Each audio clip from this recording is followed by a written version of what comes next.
AFC South, and we will start with the favorite, which is the Indianapolis Colts. The win total is 10, getting a slight break on the juice. It's minus 105 to the over, minus 115 to the under. The Colts somewhat unlucky in injury luck last year. O-line should be solid. Frank Reich saying he wants to throw it a little bit more than last year. He says he feels to win, needs to throw it more. So that was an interesting comment. Of course, the big news with the Colts from the offseason was that Carson Wentz is no longer a Colt. It seems like Irsay couldn't get rid of him fast enough. So now they got Matt Ryan from Atlanta. I have the Colts favored in 9 of these 17 games. Solid season last year, but obviously we know what happened at the end with Carson Wentz, and that's probably why he's gone. So now they're set back here at 10. They didn't get there last year. That was the first time Frank Reich team went under their win total. So he's now 2-1 with a push. How are you feeling about the Colts minus Wentz but plus Matt Ryan? Yeah, I like the bringing in Ryan. I think behind a solid offensive line with Johnson. I mean, if you look, what did he have with the Falcons? The offensive line situation in recent years has not been good. And I think that he's still competent enough. He's obviously past his prime, but I think that he can still work behind a good offensive line and be a significant upgrade over Carson Wentz. And it helps when you have arguably the best running back in the NFL. And that good offensive line. I'm curious. And by the way, I project them right at 10 wins. So I don't see any value either way. It's a well-coached team. Respect Frank Reich. And yeah, they don't have the Carson Wentz just giving games away. On the defensive side of the ball, I'm curious. I'll just go through the defense really quick. Because I'm curious to get your thoughts on their wide receiver situation, which is the biggest question mark on the offense. Defensively, I like their defensive line. I mean, DeVaris Buckner's a stud inside. I think Kwity Paye is going to be a really good edge rusher. And then you add Ngakoue to go on the other side. I am a bit concerned about the cornerback situation. Now you do bring in Stephon Gilmore, who I think is an upgrade, but he's getting up there in age. But the secondary leaves a lot to be desired. So it's, when you look at the NFL these days, right, what are arguably besides quarterback, which I think they upgraded, but the two most important position groups are, you could probably throw offensive line in there, but just it's a passing league now. Wide receivers in the AFC, if you want to make noise, wide receivers, and then your secondary. And I definitely have some questions about both for the Colts. So we'll see what Gilmore can give them, because if he's stud number one, that can go a long way in helping the defense. But I'm curious to get your thoughts on your projections and your thoughts overall on the wide receiver room. Is Pittman going to flash the one with Ryan? Who's going to step up elsewhere? What are your thoughts on their wide receiver room? So let's start with Pittman. Pittman, for anyone that doesn't know, he's excellent. Like, he is a true number one. If you look at Matt Harmon's reception perception, Pittman just killed it in pretty much every metric. This guy gets open with the best of them in the league. I think people don't realize that because he is a bigger bodied guy. You kind of typecast those guys sometimes, maybe they're a contested catch guy or whatever, but no, like Michael Pittman could get open. So I think Matt Ryan will do wonders for him because, Matt Ryan, he knows how to get guys the ball. When he had Julio Jones, Calvin Ridley, I mean, those guys were challenging for the league lead in receiving. So you could still get Michael Pittman at like 30-1 to lead the league in receiving. I think he'll run more downfield routes this year. He's good on, in breaking routes. He's good on out breaking routes. He was 96th percentile in what Harmon charted against press coverage last year. 88th against zone, 79th against straight up man coverage. So he gets open, he does his thing, but there is a big drop off. Obviously, Alec Pierce is probably going to be the other perimeter guy. He's he's a downfield guy. So, his job is going to kind of be to keep defenses honest. I don't expect a ton of production And then Paris Campbell, I mean, he's going to start in the slot. I don't think Indianapolis is really counting on him to play a full season. He almost never does. So I wouldn't be surprised if you get a free agent signing at some point with this team. Ashton Doolin's the number 4. He's more of a special teamer. And then, they got a battle going on for the 5th with Strachan and Desmond Patton. So it's an underwhelming receiving group outside of Pittman, but he's excellent. And the tight end, pass catching is not going to be probably a strength either. I mean, they got Mo Cox there, a couple younger players. So it could be an underwhelming offense. If Pittman gets hurt, every team's going to have 10 guys in the box. Yeah, that's the worry. That's the worry. So, I think that's a good point because, I think the Colts are fairly priced, but I do think they have some downside, where it's pretty fragile. Like you lose Pittman, and it's an issue. Now they got a good backup quarterback in Nick Foles and even Sam Ehlinger for a 3, but I think there are depth concerns at receiver, like you said, and then cornerback we'll see. Kenny Moore, you got him in the slot still, but can Gilmore still play at a high level?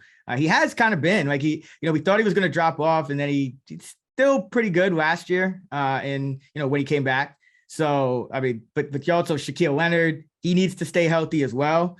There's just a few guys on this team. And I mean, what do you think of the pass rush? Because Ngakoue just had a horrible season last year. He just wasn't good. And so the Colts, I mean, they were right there with the Falcons, is, one of those teams just getting no pressure. And I just don't think that's a recipe for success. They obviously got a new defensive coordinator. So what do you think how do you think the pass rush is going to be? I know Kwity Paye coming off an injury as well. Yeah, it's by the way, Kenny Moore, probably one of the most underrated slots. Don't get a lot of love, but he is rock solid in the slot. Doesn't never miss a tackle either. Ngakoue could be. That's the fear, is that Ngakoue is trending down in his career because he was on a defense that had one of the best edge rushers on the other side of him last year and didn't have a good year. So maybe he's trending down, but maybe it was just a flash in the pan year. But I actually like Paye. I thought he flashed enough, and from what I've seen, that he's going to be a solid defensive end in this league. And then it also helps to have one of the best interior defensive tackles in the NFL. I also really like the linebacker group, although there's what was that? I was reading today something. I don't know if they're going to put Leonard on Pup. Yeah, I don't know. So that's something worth monitoring. But when they have him, you can him and Okereke, who I like their linebacking group as well. So it's a solid defense if the corners pan out. So I think Gilmore is an upgrade, and then you have a really good slot. Really just comes down to that other corner spot. So I think it's a solid defense. It's a solid offense with an underwhelming pass catching group in a very gettable division. That's the division you want to be in the AFC. So yeah, I mean, nothing spectacular for this Colts team, but they're going to be well coached, and they'll probably finish right around that 10 mark. I have them with the 26th hardest schedule. It's like the 6th or 7th easiest schedule in the NFL, which is awesome if you're in the AFC. I do think there's more downside risk than upside risk, as you mentioned. So maybe you attack that in with a Jaguars division future, because I think the Titans are going to be down too. Maybe that's how you attack that. But yeah, I think the Colts side project them at 10. I think that's about right. And I'm a big fan of Paye. And yeah, we'll see if Ngakoue gets back to, kind of the prime Ngakoue we've seen at certain times. That's really going to help them and that defense overall. It will obviously help generate more pressure and then take some of the onus off of, that second corner. I mean, so I think he's an important piece to watch. He's like one of the keys to their defense, I think, this year of reaching their potential. Can we circle week 3 though as an over game? Gus Bradley against the Chiefs. Oh yeah, yep. That should be fun. But yeah, I would not bet the Colts over. Because I agree. I think there's more downside, not only in the Colts roster, just, there's a few guys that if they go down, that's it. I mean, most teams are like that, but not every team has a win total of 10. I think Michael Pittman, Jonathan Taylor, Shaquille Leonard, DeForest Buckner, like it's still a top heavy team. And, you're kind of like really what you're hanging your hat on is the weak schedule. And that's always dicey in a situation like that. I'd rather buy low on a team with, a middling win total than just kind of expect the Colts to stay healthy and everything to go according to plan. Cause that it's the NFL. That's not usually going to be the case, but yeah, they're thin at some key positions and they, it's a little bit worrisome. And we always see the Titans every year, which we could talk about now. They seem to exceed expectations. Now, I know I'm kind of with you. I think it's going to be tougher for them this year, but I should point out that Mike Vrabel is 4-0 toward the over in his 4 years with the Tennessee Titans. So he's never lost one of those preseason overs, and the Titans win total is 9. So if they get to 10, now you're right there at the Colts, and that could be an issue. So, but the Titans, the O-line probably take a step back. It's probably not as good as it's been in recent years. They were actually got 10th best in terms of fewest adjusted games lost to injury, which is kind of surprising. It just seemed like, I guess the guys they lost were very important. It was Derrick Henry and it was AJ Brown and Julio. So this Titans team, I really don't like attacking unders with this Titans team because they just seem to find a way every year. But I mean, this road schedule, outside of the division games, I mean, you got Buffalo, Indy, KC, Green Bay, Philly, the Chargers. Washington's probably a winnable game, but I think it's going to come down to the team being able to win on the road. And if they do, they'll exceed expectations again. If not, I think it'll be rough because we saw Tannehill finally come back down to earth, when, his AJ Brown wasn't there. Obviously, Henry was out, but you're counting on Robert Woods on the ACL. Burks has looked terrible. So you're going to be starting probably Westbrook, Akina. Love Kyle Phillips in the slot, but there's another team with a lot of downside. The difference is the Titans are a little cheaper and they tend to exceed expectations. I'm not running to bet an over with them, but they are one of the reasons I don't love the Colts is what I'm trying to say. Yeah, I love this under. I do respect Vrabel. Look, I went over on the Giants, the only team to go under in each past 5 years. So let's make it a daily double and go under on the only team that has gone over in each of the past 5 years over the win total, and that's the Titans. I gotta give Vrabel credit. And he's gone over it each year, and they won 12 games last year, even with a number of key injuries on the offensive side of the ball, as you mentioned.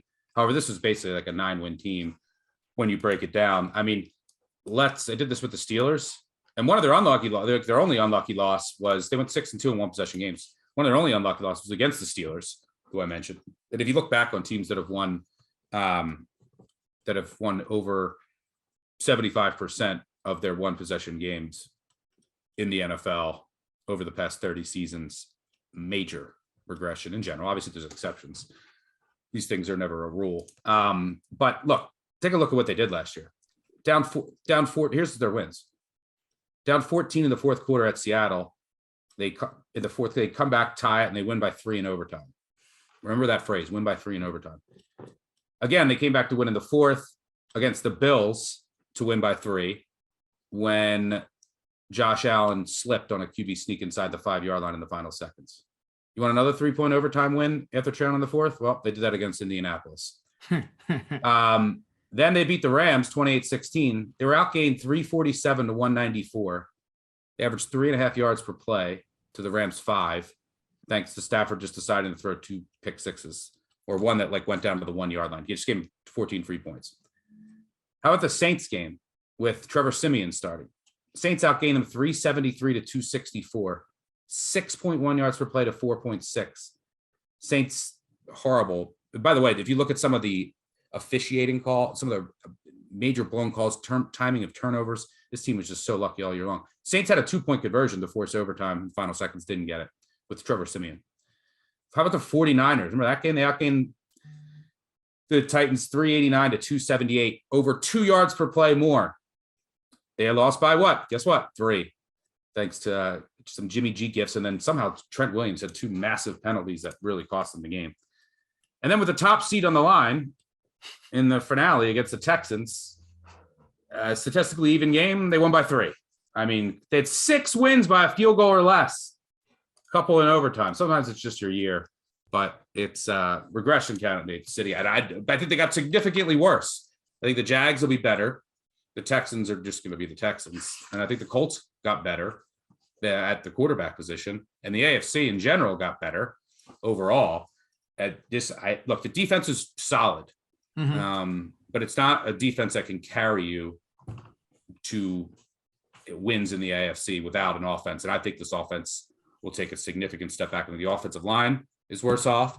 Their wide receiver room is, it's ugly. And then you have Derrick Henry, obviously, but he's going to be facing many, many more stack boxes. There's also a lot of miles on that truck. And if he goes down again with an injury, so yeah, this team, major regression candidate in a loaded AFC. I think they finally go under. It's one of my favorite windows. I only project them at 8 wins, and that's despite having, the schedule just middle of the road, 14th hardest schedule. And yeah, that means you get the Jags twice, the Texans twice, which kind of raises your floor. But I do think the Jags will be better this year. We'll talk about them in a second. I think the Titans end up winning 7 or 8 games. I'll go under, but I'm afraid. Trust me, I'm afraid to go against Farrell, but I'm doing it. Yeah, I think I bet an under. I don't know if it was either last year or the year before. So maybe I'm still scarred from that. I do have my throwback Eddie George jersey on, but yeah, I had the under last year. I think I misspoke on one of the pods. I said haven't lost a win total in the past 2 seasons, but I'm actually 8-1-4 pushes, and that one loss was the Titans last year. Yeah, I think it must have been last year. We were probably both on the under for the Titans. It looks so tempting every year. I will say this, like, the one thing I feel like I say this every time we do these pods, but like, don't overrate the schedule just because you have the Jags and Texans, because like, I know how it works. Like, every game is a win probability, and the Jags and Texans are going to be, you're going to get real high win probabilities, especially for the 2 home games against them. But you take out those 2 games, like I said, it's still tough sledding. It's still not going to be an easy schedule for them. I have them only favored in 7 games. I have them essentially a pick them in 4 more, but you're still going to need that Titans luck. So I respect it, going under. I probably won't be there just because this team always seems to find a way, but just on paper, it makes sense, to go under with this team, just because, AJ Brown, like, even if Robert Woods is peak health, he's still not AJ Brown. And it looks like Burks is going to be a lot slower to develop than initially thought. So let's go to the Jaguars. By the way, my hot take is Giants upset the Titans week 1. I was looking at that. It's one of the bigger spreads in week 1. So I gotta look at that a little more, but I could see being there with you on that one. That's probably one of our money line dogs on the week 1. We don't have to worry about the second corner spot as much for the Giants in that game. Exactly. Yeah. Which most of the other weeks it is going to be a concern. All right, let's go to Jags.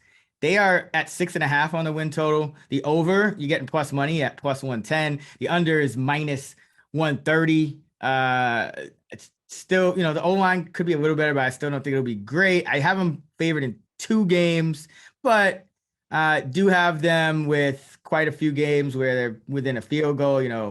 The Jets in week 16, 17, week 17 against the Texans. That's pretty much a pick, but I probably would favor them in that game. So yeah, they favored in maybe 3 games, but other close ones that are winnable, like at Detroit. They always beat Indianapolis when Indianapolis comes in to Jacksonville. Even in week 1 against the Commanders, they're winning that game. Yeah, like that's not a game that you would just write off that they could win. So they do have some kind of sneaky upside here in terms of they're not getting a ton of credit in the market. They only had 3.4 Pythagorean wins last year. Doug Peterson, their new head coach, 2-3 to the over in terms of the preseason win total with Philly. But if I think it comes down to, can Trevor Lawrence take a year 2 leap, because he's still got to kind of elevate this offense. I think it's a very mediocre roster. Like, it's not a roster that will kill you,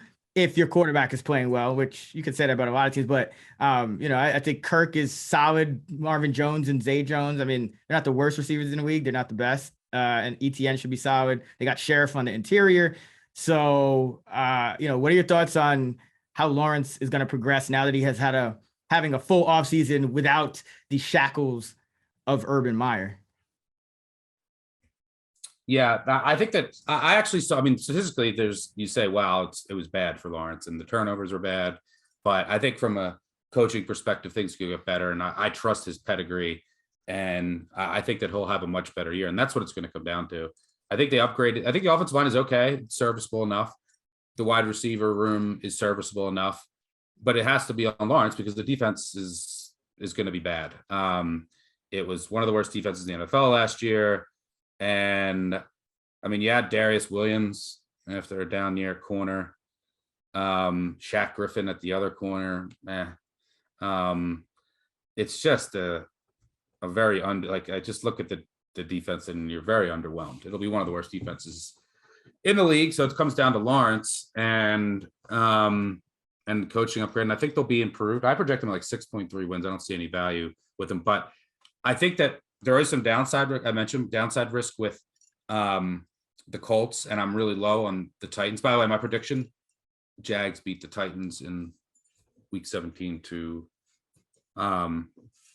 if the Titans need it. Jags always win that game, and usually it's against the Colts. Colts fans should be happy they're not playing Jags Week 18, I should say. So yeah, maybe take a flyer on the Jags to win the division. This division, or even to make the playoffs. I think that's the bet. Maybe Jags to win the playoffs, because I think that you have to win this division to get into the playoffs. There's not a wild card team from this division in the AFC, right? So I would assume. So the Jags, the Jags are probably they'll have a better price to win the division. So because there is a chance that you could. So I wouldn't bet them to make the playoffs. I would bet them to win the division. As a long shot. I'm personally not, but I don't hate it. Yeah. That's how I would plus 450 to make the playoffs, plus 750 to win the AFC South. Yeah, which I would bet. That's not even a consideration. It's plus, you bet that plus 750. I can't see the Jags making as a wild card in the AFC. I think this is just this division is punching one ticket. Obviously that might not be the case, but that's really how I see it playing out. So yeah, I think that they'll be better. They'll be more competitive. I'll probably be on them Week 1 against Washington. And if you want to take a flyer on them, the win division, plus 750, don't hate it. And maybe I will throw change on it. We'll see. By the way, all the receivers, whatever happened to Laviska Shenault? Remember all the love for Laviska Shenault? So I think Doug Peterson played fantasy and he was mad. So he just dumped him down a 5th on the depth chart. It's what seems to be going on. And from what I'm hearing, like a trade to the Texans or something. Yeah, from what I'm hearing, he's been on the trade block. But number one, Shenault revenge games. We're gonna have 2 Shenault revenge games. I mean, the only thing is, I don't know if you trade him in the division. That's. But I was hearing Texans today for some reason. I was like, that's weird. It's not encouraging that he's been on the block for a while reportedly, and just not much interest maybe outside of the Texans. I mean, half the teams and pretty much every team in this division needs a receiver more than almost any other team outside of this division. So maybe that's why they haven't been able to move him. But Ravens, give him a call. I feel are you a buyer in Shenault? No, absolutely not. I liked him coming out, but I think he's kind of. You would hope he can turn into like a Cordell Patterson. Like I think he's more of a gadget guy. So I think the Ravens need more of a true outside receiver. That's why I wouldn't say him to the Ravens. I think they need like an outside guy. Yeah, but we digress. So it's like I agree. I think the defense there's just a lot of holes for this Jags team. That's where it's not like, oh, there's darling 6.5 win. It's bet the over. Could they get to 7 wins? Could they win the division? Absolutely. I think it's an upside team if you are kind of betting on them, but it's also, just kind of like the Colts and the Titans. I mean, they're kind of teetering on the edge of, it could also be just disastrous if Lawrence just doesn't take a step or, they lose. If Lawrence doesn't take a step, it will be a disaster because their defenses can't win any games. Yeah. Or they lose like one of, let's say Kirk or ETN or Sheriff, like any one of their impact players on offense. I mean, their defense is not going to win them many games. And the offense is like very mediocre. And even if Lawrence took a step forward, it would probably be mediocre at best. So Yeah, not rushing out. Maybe they'll get to love. If it got up to 7, I might think about coming back on the under. But right now, yeah, I don't see any value. I only have them favored in 3 games, so they're like I said, small dogs in a lot of others. But it's kind of, I think the market's kind of on point with them. The Texans 4.5 should be one of the worst teams in the league. They're plus 100 to the over. I don't have them favored in any games. I do have them. Actually, no. Yeah, I don't have them favored in any game. So that's, neither do I. And they're I have them as touchdown or more underdogs in over half of their games. So it's going to be ugly for the Texans. They only had 4.1 Pythagorean wins last year. And I mean, outside of Dameon Pierce, our running back, they're probably worse. So I really don't have any confidence in this Texans team. What do you think? Yeah, we don't need to spend time on the Texans. They stink. I project 4-3, 4-4. It's really tough for me to go under 4.5 in the NFL. Their winnable games are, you look and it's like Cleveland. Like, I could see them winning that game. Now, Watson's first game back, if he's like extreme rust, the whole team gets up for that. Maybe they steal that game. You get the Jags at home late in the year. You got the Commanders at home. The Titans at home, like these divisional home games. And so like, I could see them getting 4 or 5, like it's the NFL, they're going to be like an upset or 2. So I think the number is about right. And their week 18 game is at Indianapolis, who will probably need that game. So that doesn't help you out. But yeah, I think the number is about right. This team stinks. And like, I'm not a fan of the Lovie Smith hire. And I mean, they're just, Davis Mills is quarterback. It's okay. This roster's awful. The team's awful. The number's about right. I'll probably be on them too many times this year betting them. They stink. And I think the number's right. No need to talk about this roster anymore.